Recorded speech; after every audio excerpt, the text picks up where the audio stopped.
আর ভাঙড়ে কতগুলো বিজেপির দালাল আছে। দালাল অপরকে বলছে দালাল। এই বাংলাদেশ সব থেকে বড় বিজেপির কেউ দালাল থাকে, সেটা হচ্ছে মমতা ব্যানার্জি, টিএমসি। তারা এই বাংলায় বিজেপিকে জায়গা করে দিয়েছে। আর মমতার কাজ কি? আস্তে আস্তে বাংলায় আরএসএস কে জন্ম দিও আর বিজেপিকে প্রতিষ্ঠিত কর। ওই তোমাদের যেটা শয়তান রয়েছে, ও কি বলছে, হয় আইএসএফ কে ভোট দেওয়ার থেকে টিএমসি কে বিজেপি কে ভোট দিলে অনেক বেশি ফেসিলিটি সুবিধা পাবে। অতএব যে বিজেপি সেই টিএমসি। মমতা বন্দ্যোপাধ্যায় যে শওকাত মোল্লাকে বলেছিলেন যে তুই বোম বাঁধিস, তাকে বলছে সে আমার ডান হাত। আগে এই শয়তানকে দিয়ে 8টা থানা করিয়ে, শয়তান যেভাবে ডিরেকশন দিচ্ছে মমতা ব্যানার্জি সেভাবে চলছে। আর 8টা থানা করে শুধুমাত্র ভাঙড়বাসীকে মানে জব্দ করবে, এটা হচ্ছে ওই শয়তানের প্ল্যান। আজকে বলুন, আমাকে ক্যানিং এ জলসায় পর্যন্ত ঢুকতে দেয়নি শয়তান। মমতা দেখছে এই শয়তানই পারবে ভাঙড়কে উদ্ধার করতে, এই শয়তানই পারবে ভাঙড়ের ঘরগুলোকে বুলডোজার দিয়ে ভেঙে দিয়ে ওই আমার ওই এনকেডি কোম্পানি হাতে তুলে দেওয়ার জন্য কোটি কোটি টাকা ওই কোম্পানি আমার পার্টি ফান্ডে দেবে। এই যে শয়তানটা পারবে, এজন্যই তো তাকে নিয়ে এসে দেওয়া হয়েছে। নিজে স্বীকার করছে আমি ওকে নিয়ে এসেছি এখানে। তো মমতা ব্যানার্জি যা বিগত দিন বলেছে, একটা কিছু প্রমাণ করেছে, কবুল করেছে। মমতা ব্যানার্জি বলেছিল জিতার সাথে সাথে 2011-ই 6 মাস যেতে না যেতে শিল্প আসবে। এই 15 বছরে একটা শিল্প এসছে।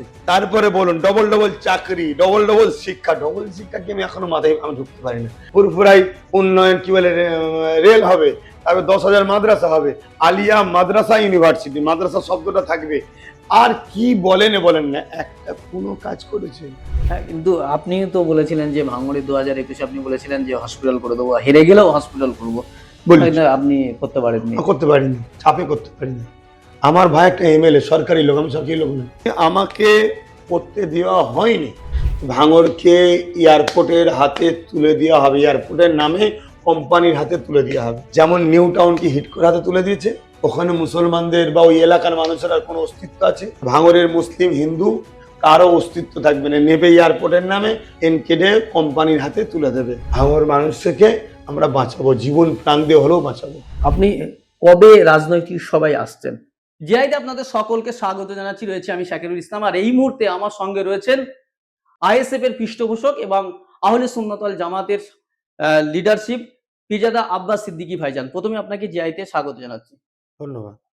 প্রথম যে বিষয়টা প্রশ্ন করব, আমরা দেখছি যে আপনি এবার নির্বাচনে কোন রাজনৈতিক মঞ্চে এখনো পর্যন্ত আপনি আসেননি। গত নির্বাচনে 21-এ পার্টি উদ্বোধন করার পরে ব্যাপকভাবে প্রচারে গেছিলেন, কিন্তু এবারে কোনো রাজনৈতিক ব্যানারের প্রচারে আপনি আসেননি। কি ব্যাপার?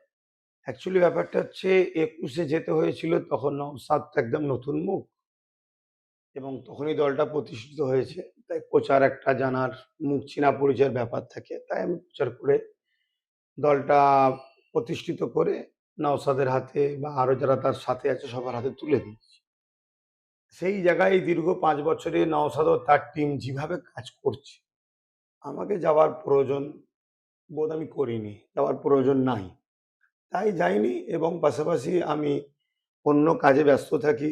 ওটা আইএসএফটাকে নওশাদ বা তার টিম দেখছে, এইভাবেই তাদেরকে হাতে দেওয়া আছে, তারা দায়িত্ব করে পালন করছে। এই ব্যাস, এটাই, অন্য কিছু না।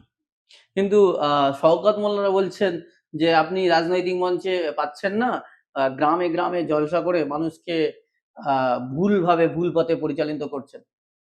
তাহলে জলসাই মানুষকে ভুল করে প্রচার করা হয়?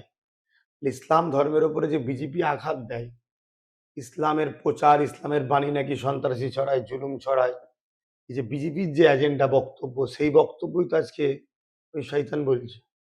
এরা দুজনে যে এক, টাকা রিপিট আমি বলেছি, আজকে সেটাই প্রমাণ হচ্ছে। দেখুন, ইসলামিক মঞ্চে যে আমি জুলুমের বিরুদ্ধে, অন্যায়ের বিরুদ্ধে বলি, মানবতার পক্ষে, ইনসানিয়াতের পক্ষে বলি, যেটার নাম হলো ইসলাম। ইসলাম দাঁড়িয়ে আছে তা'মুরুনা বিল মা'রুফ ওয়া তানহাউনা আনিল মুনকার। অন্যায়কে মিটাও, ন্যায়কে প্রতিষ্ঠিত করো, এর নাম হলো ইসলাম। অতএব যে কোনো জুলুম যে করুক আর যার ওপরে করুক, যার ওপরে করা হয় তাকে মজলুম বলা হয়, যে জুলুম করে তাকে জালিম বলা হয়। জালিমের বিরুদ্ধে মজলুমের পক্ষে থাকার নাম ইসলাম। নামাজ, রোজা, হজ, যাকাত এটা ব্যক্তি জীবনের জন্য, ওটা সমাজ জীবনের জন্য। জলসা দেওয়া হয় সমাজকেও যেমন পরিবর্তন করা, ব্যক্তি জীবনকেও পরিবর্তন করা। তাই নামাজ রোজার কথা যেমন বলি, সমাজে যেন নেশা না থাকে, ঘুষ না চলে, সুদ না চলে, জুলুম না চলে, খুন না চলে, রেপ না চলে, সেই মেসেজটাও দিই। কিন্তু ওরা তো জালিম, অত্যাচারী, খুনি, দারিন্দা, তখন ওরা মনে হয় আমাদের বিরুদ্ধে বলছে। ওরা তো ওই ক্যাটাগরির। তাই ওরা বলছে হয়তো মানুষের মগজ ধোলাই করছে। অ্যাকচুয়ালি হক কথা তেতো লাগে জালিমদের। এবারে আইএসএফ 31টি আসনে প্রার্থী দিয়েছে। ব্যাপক প্রচার, যে জায়গায় নওশাদ সিদ্দিকী যাচ্ছে ব্যাপক মানুষের সমাগম হচ্ছে। কি মনে হচ্ছে কটি আসনে আপনাদের এবারে জয়লাভ করতে পারবে? এটাই তো ভয় লাগছে। এই এত লোক হচ্ছে দেখেই তো ভয় লাগছে।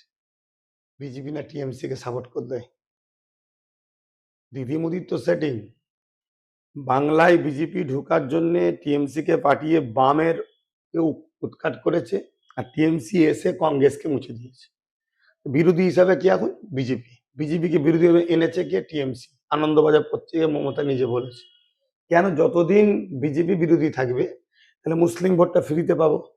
মুসলিম রুজি রুটি শিক্ষা কর্মসংস্থানের কথা বলবে না, শুধু বিজেপির ভয়ে এর কোলে থাকবে, ইচ্ছা না থাকলেও থাকবে।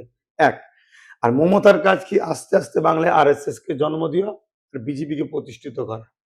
বিজেপি 2021-এ ঢুকতে চেয়েছে, বিশাল ব্রিগেড ডাকার পরে চিন্তা করেছে দুজনে মিলে, দেখ ও ফসকে যাবে আমি ফসকে যাবো, আবার বাম বা আরো যারা আইএসএফ টাইএসএফ কংগ্রেস ছিল একসাথে এসে গেলে তোরও শেষ আমারও শেষ। 26-এ নতুন করে ভোট কেটে অনেক রকম পলিসি করে আসার চেষ্টা করছে, কিন্তু নওশাদ যেখানে যেখানে যাচ্ছে বা আরো সাথী যেসব শরিকগুলো আছে, যে ভিড়টা হচ্ছে আমার ভয় হচ্ছে। আবার না মমতা ফোন করে বলে বা সেটিং এনে চলে যায় যে দেখো তুমিও যাবে আমিও যাবো, বিপদ হয়ে যাবে, অথবা আমাকে জিতিয়ে দাও। এই জন্য আমার মনে হয় ছোট ছোট করে প্রোগ্রাম করো, বাড়ি বাড়ি যাও, ডোর ডোর যাও, মানুষকে বেশি ভিড় দেখাও না, এটা আমার মনে হয়। কিন্তু আইএসএফ এর রেজাল্ট অনেক ভালোর দিকে। যদি নির্বাচন কমিশনার মনে করে মানুষ তার সাংবিধানিক অধিকার ভোট দান করবে, তার পছন্দ যাকে থাকে, বিজেপির বিরুদ্ধে ভোট দিতে চাই অধিকার আছে, টিএমসির বিরুদ্ধে ভোট দিতে চাই অধিকার আছে, আইএসএফ এর পক্ষে ভোট দিতে চাই, এটা অধিকার। তো এই অধিকার যদি মানুষকে দিবার ব্যবস্থা নির্বাচন কমিশনার করে দেয়, আমরাও ভাবতে পারছি না, আমাদের ভাবার বাইরে গিয়ে সিট হয়তো এমন হতে পারে, এই যে একটা টিএমসি বিজেপির বাইরে যারা আছে তারা সবাই মিলে হয়তো সরকার করে ফেলতে পারে। একটা কথা নওশাদ সিদ্দিকী বারবার বলে বেরিয়েছেন যে এবার আমরা ডবল ডিজিট নিয়ে আমরা বিধানসভায় যাচ্ছি। এটা আমি সহমত। সেই জায়গায় আছে, আজকের দিন পর্যন্ত সেই জায়গাতে ভালো পরিস্থিতি আছে, ডবল সংখ্যাতেই যাবার মানে জায়গা 10-এর অধিক সংখ্যা নিয়ে। হ্যাঁ হ্যাঁ জায়গা হয়ে আছে। একটা বিষয় আমরা দেখলাম যে কিন্তু একটু রুখছি, নির্বাচন কমিশনের উপর নির্ভর করছে। নির্বাচন কমিশন যদি সংবিধানকে মান্যতা দেয় তাহলে, আর পক্ষপাতিত্ব যদি করে ফেলে, কেন আমরা দেখছি কিছু কিছু জায়গাতে একটু পক্ষপাতিত্বর পাওয়া যাচ্ছে, যেখানে বিজেপির চান্স বেশি সেখানটা খুব কড়াকড়ি করছে, আর যেখানটা বিজেপির চান্স নেই সেই জায়গাটায় টিএমসি কে একটু সুযোগ করে দিচ্ছে। এরকম একটা পক্ষপাতিত্ব কিছু কিছু জায়গা থেকে খবর আসছে। মানে আপনি বলছেন যে বিজেপি তৃণমূল সেটিং এ নির্বাচন কমিশন অনেকটাই। দেখুন, নির্বাচন কমিশনার সেও তোর মানুষ, একটা সংস্থা তো, দেশের প্রাইম মিনিস্টার, ইচ্ছা না থাকলেও তার হুকুমকে একটু তো মান্যতা দিতে হবে। আর নাই বলুন 18 তারিখে মমতা আসবে 1 নম্বর বুলাকে ভাঙড়ে, আর আমার অনেক আগে থেকে একটা দুয়ার মাহফিল ছিল 2 নম্বরে কোলের হাটের ওখানে, বললো সিএম আসছে, হবে না। কেন? সিএম আসছে বলে কি আমি ধর্ম করতে পারবো না? এই যে একটা পক্ষপাতিত্ব করা হলো না, এখন কি সে সিএম এর মর্যাদায় কি আছে? এখন তো সেটা সাধারণ নাগরিক, সেটা ক্যান্ডিডেট। আর আমি আমার একটা বাৎসরিক ধর্মীয় প্রোগ্রাম আছে, সেখানে যাচ্ছি 2 নম্বর পার্টে, তো এটা 1 নম্বরে। এই যে জিনিসটা কোনো একটা জায়গায় তো আমার যেন মনে হলো। আপনি যে সিএম এর কথা বলছেন যে মমতা বন্দ্যোপাধ্যায় সেই ভাঙড়ে প্রোগ্রামে গিয়ে রীতিমতো আইএসএফ কে বিজেপির দালাল বলে আক্রমণ করছে। অনেক সময় দেখবেন নকলের গায়ে লেখা থেকে নকল হইতে সাবধান, দুলালের তাল মিশিরি। নকলের গায়ে নকল হইতে সাবধান, দালাল অপরকে বলছে দালাল। এই বাংলা যদি সব থেকে বড় বিজেপির কেউ দালাল থাকে, সেটা হচ্ছে মমতা ব্যানার্জি, টিএমসি। তারা এই বাংলায় বিজেপিকে জায়গা করে দিয়েছে, নিজে বলেছে বিজেপিকে ফান্ড এনে লড়বো আনন্দবাজার পত্রিকায়। শুভেন্দু বলছে হয় টিএমসি কে ভোট দাও, নয় বিজেপি কে ভোট দাও, অন্য কাউকে নয়। ওই তোমাদের যেটা শয়তান রয়েছে ও কি বলছে, হয় আইএসএফ কে ভোট দেওয়ার থেকে টিএমসি কে বিজেপি কে ভোট দিলে অনেক বেশি ফেসিলিটি সুবিধা পাবে। তারপরে বিজেপির সভাপতি কি বলছে, লেবার রুমে যদি বিজেপি না থাকতো তাহলে টিএমসি নামক এই দলটা জন্ম হতো না। মুকুল রায় কি বলছে, যাহা টিএমসি তাহা বিজেপি, আর কটা প্রমাণ দেবো? 1998 বিজেপির দল জন্ম হয়েছে। ওই সুমন নাকি, ওই যে ওনার কি নাম, যে কলকাতায় টিএমসির একটা মেয়র নাকি ছিল এক সময়, সে বলছে। তাহলে আর কত শোভন প্রমাণ, চট্টোপাধ্যায়। আর কত প্রমাণ দেবো? তাহলে অতএব যে বিজেপি সেই টিএমসি। এখন ব্যাপারটা হচ্ছে কি জানেন, আইএসএফ কে যেভাবে মানুষ খাচ্ছে, মুসলমান নয় মানুষ লিখছে, এটা আতঙ্ক তৈরি হচ্ছে বিজেপি ও টিএমসির বীজেমূলের। তাই মুসলিম এলাকায় বিজেপি দাগ লাগিয়ে দিলে মুসলমান বিজেপিকে তো ভয় করে এবং ঘৃণা করে। ভয় করে বলবো না, যারা দুর্বল ইমান তারা ভয় করতে পারে। ঘৃণা করি আমরা, বিজেপিকে অপছন্দ করি। আমরা মনে করি অছুত বিজেপি। কেন? তার যা রীতিনীতি কর্মকাণ্ড, এটা পুরো দেশ ও দেশবাসীর জন্য ক্ষতির কারণ। সেই জায়গায় যদি বিজেপি দাগ লাগিয়ে দেয় আইএসএফ এর গায়ে, তাহলে সুবিধা হবে। কথা বুঝে আসছে? সেই জন্যই মেসেজ গুলো দেয়। ওখানে মমতা বন্দ্যোপাধ্যায় যে শওকাত মোল্লাকে বলেছিলেন যে তুই বোম বাঁধিস, তাকে বলছে সে আমার ডান হাত। মমতাই তো তাহলে ডান হাত দিয়ে বোম বাঁধছে। মমতার ডান হাত বোম বাঁধে, মমতা নিজে বলেছে। মমতাই বোম বাঁধছে ডান হাত দিয়ে। মমতাই বাংলায় বোম শিল্প তৈরি করেছে, তার ডান হাতের কর্মী এটা। এছাড়া কি বলতে পারি? আবার বলছে যে আমি শওকাত মোল্লার কথাই ভাঙড়ে 8টা থানা করেছি।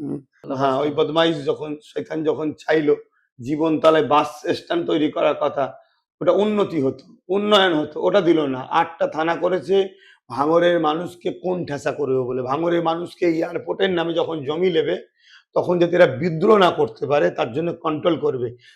আগে এই শয়তানকে দিয়ে 8টা থানা করিয়ে, শয়তান যেভাবে ডিরেকশন দিচ্ছে মমতা ব্যানার্জি সেভাবে চলছে যে আমাকে জমিটা তো উদ্ধার করতে হবে, আমি টাকা কি বলে বাইনামা নিয়ে বসে আছি বড় বড় কোম্পানির থেকে, কিন্তু এয়ারপোর্টের নামে নিতে হবে, কোম্পানির নাম বললে হবে না। এয়ারপোর্ট একটা দেশের সম্পদ, স্বাভাবিক তখন অন্য লোক বলবে এয়ারপোর্টের জন্য দেবেন না। সেই জায়গায় তখন তাহলে কি করতে হবে বললো, 8টা 10টা থানা করুন, যাতে করে 8টা 10টা থানা ছোট ছোট জায়গাতে পুলিশ ক্যাপার করতে পারবে। এই পরামর্শ দিয়ে করেছে, সেটা ভাঙড়ের মানুষ তার জবাব দেবে যে 8টা থানা করতে পারছে, 8টা থানায় কত খরচ। নলমুড়ি হসপিটাল ধ্বংস হয়ে যাচ্ছে, সুপার স্পেশাল হসপিটাল করে বলেছিল, আর একটা হসপিটাল সেটাও ধ্বংস হয়ে যাচ্ছে। হিমকর করে বলেছিল, করেনি। ভাঙড়ের যে ড্রেনটা রয়েছে, পুরো কলকাতা সাহেবদের কি বলে টয়লেট যা নোংরা টোংরা সব যাচ্ছে, কেন ওটাকে প্যাকিং করতে পারে না? গাডওয়াল টাইপের করে দিতে পারে তো, বড় সুন্দর করে বিশাল বড় বড় করে ড্রেনেজ করে দেবে, ভেতর ছিল কোনো গ্যাস ধরুন এ ভাঙড়ে ছড়াবে না, মশা যে ম্যালেরিয়া তৈরি হচ্ছে মশা থাকবে না, এটা করতে পারে না। 8টা থানায় খরচ নেই, আর 8টা থানা করে শুধুমাত্র ভাঙড়বাসীকে মানে জব্দ করবে, এটা হচ্ছে ওই শয়তানের প্ল্যান। মমতা বন্দ্যোপাধ্যায় তো বললেন যে আমি এখানে ভাঙড়ে ইসলামিয়া হসপিটাল বানাবো। ইসলামিয়া নামটা না, ইসলামী হসপিটাল বানায় বলে না, ইসলামিয়া হসপিটাল এটাকে করবে বলে নতুন করে খবর পাঠিয়েছে। এটা 26-এ একটা ভোটটা লিবার জন্য টনিক দেওয়া হলো। টনিকটা দেখুন ইসলামিয়া। আরে মিয়া ভাই, ইসলামিয়া লিখছে, আর চিন্তা নেই। এতদিন ইসলামিয়া লাইনে বলে তোমরা মোল্লা বলে তারা টেন্ডার ফেল করেছে, এবার ইসলামিয়ারা লিখছে, আর ফেল করবে না। এই যে মুসলমানকে ধর্মীয় সুশ্রীতে বোকা বানানো, এটাই তো বলা হয় সাম্প্রদায়িক রাজনীতি। আর আমাদেরকে বলে শুধু, সেই চালটা মেরে 26-এর ভোটটা নিতে চাইছে। আপনি যদি পারেন ভোটের মধ্যে সময় হয় যে দেখুন, ইসলামিয়া হসপিটাল সে নিজেই জীর্ণ অবস্থায় ধ্বংসের দিকে, তাকেই অবহেলা করা হচ্ছে, তাকেই খেয়াল করা হয়নি। সে আবার টেন্ডার দিচ্ছে, কত বড় ঢপ দিচ্ছে। তো মমতা ব্যানার্জি যা বিগত দিন বলেছে, একটা কিছু প্রমাণ করেছে, কবুল করেছে। মমতা ব্যানার্জি বলেছিল জিতার সাথে সাথে 2011-ই 6 মাস যেতে না যেতে শিল্প আসবে। এই 15 বছরে একটা শিল্প এসছে। ওই যে লেদার কমপ্লেক্সকে দেখাচ্ছে, লেদার কমপ্লেক্স বাম আমলে তৈরি। তারপরে বলুন ডবল ডবল চাকরি, ডবল ডবল শিক্ষা। ডবল শিক্ষা কি আমি এখনো মাথায় আমি ঢুকতে পারি না। চাকরি নেই, চলো এক বাড়ি দুজনকে না চাকরি দেবে, এটা ডবল ডবল চাকরি। সে তো হয়নি। ফুরফুরাই উন্নয়ন কি বলে রেল হবে, তারপর 10,000 মাদ্রাসা হবে, আলিয়া মাদ্রাসা ইউনিভার্সিটি, মাদ্রাসা শব্দটা থাকবে। আর কি বলেন না, একটা কোনো কাজ করেছে? ভাঙরের লিয়ে কত প্রতিশ্রুতি দিয়েছিল, আবার নতুন করে দিচ্ছে। হ্যাঁ, কিন্তু আপনি তো বলেছিলেন যে ভাঙড়ে 2021-এ আপনি বলেছিলেন যে হসপিটাল করে দেবো, হেরে গেলেও হসপিটাল করবো, বলেছি, আপনি করতে পারেননি। করতে পারিনি, চাপে করতে পারি না। আমার ভাই একটা এমএলএ, সরকারি লোক, আমি সরকারি লোক না। আমার পিছনে যত কোটি লোক থাকুক, আমি সরকারি লোক নই। আমি একজন ধর্মগুরু ঘরের ছেলে। আমি সাধারণ একটা নাগরিক। একটা সরকারি লোকের যে পাওয়ার থাকে আমার সেটা নাই কিন্তু। আমার হয়তো ম্যান পাওয়ার আছে অনেক। কিন্তু নওশাদ সরকারি হলে একটা পাওয়ার আছে। সে জিতার পরে কতদিন ভাঙড়ে ঢুকতে পারে না। ঘর ভাড়া পায়নি। তারপরে তার হাজার হাজার ছেলেকে কেস দিয়া, ঘর ছাড়া করে দেওয়া, তাদেরকে ন্যূনতম খরচ দেওয়া, কেসে জামিন করা, সময় গেছে, অর্থ গেছে। তারপরে আমার মিন্টু রাহিনুর, তাদেরকে আমি বারবার ফোন করেছিলাম যে জায়গা দেখো। তারা বলল ভাই জায়গা যার সাথে কথা বলছি কিছুদিন পরে বলছে দেবো বলছে, আবার কিছুদিন পরে বলছে ভাই চাপ আছে, বাকি সব দখল করলে এবার হুমকি দিচ্ছে। মানে স্বাভাবিক আমরা যে শুনতাম কোনো কোনো জায়গায় দুটো বুথ জিতে আছে, তারা বলতো যে আমাদেরকে কাজ করতে দেয়নি। এই যে চাপ, এটার কারণ হচ্ছে এটা পরের বারে যখন অঞ্চল ভোট আসবে, ওই দুজনকে জিতিয়ে কি করলি, ওরা তো কিছু করতে পারে না, করলেই তো বাকি সবটা পেয়ে যাবে। ঠিক তেমনই আমাকে করতে দেওয়া হয়নি। কেন এই ভোটের সময় আজকে এই প্রশ্নটা করে বলে হসপিটাল গেল কোথায়, কিন্তু রাজ্য সরকারের হাতে, রাজ্য হেলথ মিনিস্টার তিনি, ফান্ড তিনার হাতে, জমি তিনার হাতে। ওই এয়ারপোর্টের নামে অলরেডি অনেক জমি অ্যাকোয়ার করে নেওয়া হয়েছে, চুপি চুপি সব নিয়ে নেওয়া হচ্ছে। সব ক্ষমতা তার হাতে। জোর করে ওয়াকাফের জায়গা বিক্রি করে দিচ্ছে, ওয়াকাফের জায়গার উপরে পার্টি অফিস করছে, ওয়াকাফের জায়গার উপরে কি বলে কবরস্থানের জায়গার উপরে বিজেপিকে পার্টি ওয়াকাফের জায়গায় পার্টি অফিস করতে দিয়েছে এই রাজ্য সরকার। সব কিছু করছে, আর ভাঙরে করতে পারলো না, আমাকে করতে দেয়নি। আর একটু বলি এই বিষয়টা, এটা একটু মানুষের জানা দরকার। তারপরে 2.5-3 বছর যাওয়ার পর পঞ্চায়েত ভোট এসে গেল। পঞ্চায়েত ভোটে আমাদের 3-4 জন খুন হয়ে গেল আমাদের ভাই। তারপর আবার ঘর ছাড়া, আবার কেস। পঞ্চায়েত কার হাতে? শাসকের হাতে। এমপি কার হাতে? শাসকের হাতে। জেলা কার হাতে? শাসকের হাতে। রাজ্য কার হাতে? শাসকের হাতে। আমার হাতে শুধুমাত্র একটা এমএলএ। একটা এমএলএ পাই কি 3.5 কোটি টাকা, কম বেশি। সেই 3.5 কোটি টাকা, বাকি এমএলএ এর কাজ কি? সব জিনিসগুলো রিপোর্টিং করবে। এ হসপিটালে রিপোর্টিং করা, হিমঘরে রিপোর্টিং করা, সব রিপোর্টিং করেছে। কিন্তু যদি না করে আর করতে যদি না দেয়, তাহলে আমরা কি করব? আজকে বলুন আমাকে ক্যানিং এ জলসায় পর্যন্ত ঢুকতে দেয়নি শয়তান। তাহলে বলুন আমি একটা ধর্মসভা করতে যেতে দেয়নি, সেখানকার লোকেরা কেউ আনতে তাদের ঘর ভেঙে দিচ্ছে, চমকাচ্ছে। তাহলে আজকে আমি এখানে জায়গা কিনতে চাইছি, আমাকে জায়গা কিনতে দিচ্ছে না, তাদেরকে হুমকি দিচ্ছে, চমকাচ্ছে। তারপরে কি হয়েছে, এসআইআর, সিএ, কত আন্দোলন, অকাবলি আন্দোলন। তারপরে কি বলে এই করতে করতে লোকসভা ভোট চলে এলো। আমি যে পয়সাটা কেসের পিছনে খরচ করেছি, যে পয়সাটা মানুষকে জামিন করার পিছনে খরচ করেছি, আর আনুষঙ্গিক যা সহযোগিতা করেছি, একটা ভালো হসপিটাল তৈরি হতো। ওরা মন মানসিকতা নেই কে বলেছে, কিন্তু করতে না দিলে কি করবো? তারপরেও ভাঙড়ের মানুষের কাছে গিয়ে টেলে আলোচনা করেছি। ভাঙড়ের মানুষ এটাকে আমাকে ক্ষমার নজরেই দেখেছে।